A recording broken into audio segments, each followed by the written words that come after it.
Alors Pierre Laurent, on va commencer par parler évidemment du premier tour. Le Front de gauche est finalement arrivé 4e avec 11% à peu près des suffrages. Est-ce que vous êtes déçu?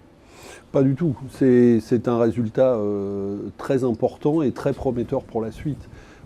C'est un résultat inédit depuis 30 ans. On s'est imposé comme une force politique extrêmement dynamique, nouvelle, et je crois que ça change la situation pour l'ensemble de la gauche, parce que c'est grâce à nous qu'il y a eu cette dynamique de premier tour qui, je pense, devrait permettre une victoire au second.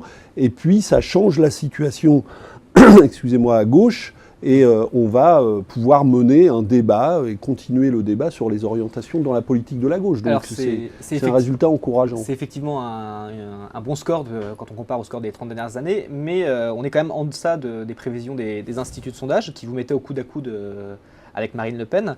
On dit qu'ils se sont encore trompés. Est-ce qu'ils ont eu un rôle sur le résultat d'élection, d'après vous ?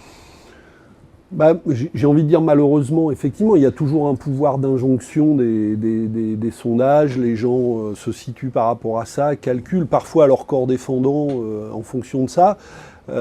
Alors que l'élection devrait être un moment où on vote pour ses idées, tout simplement, et où on ne fait pas des calculs. Donc il y a toujours un côté comme ça. Mais en même temps, et on voit bien d'ailleurs, les électeurs, in fine, c'est eux qui décident, et souvent, c'est pour ça qu'il y a des écarts entre les sondages, et donc il faut compter sur le dialogue avec les électeurs pour y voir clair.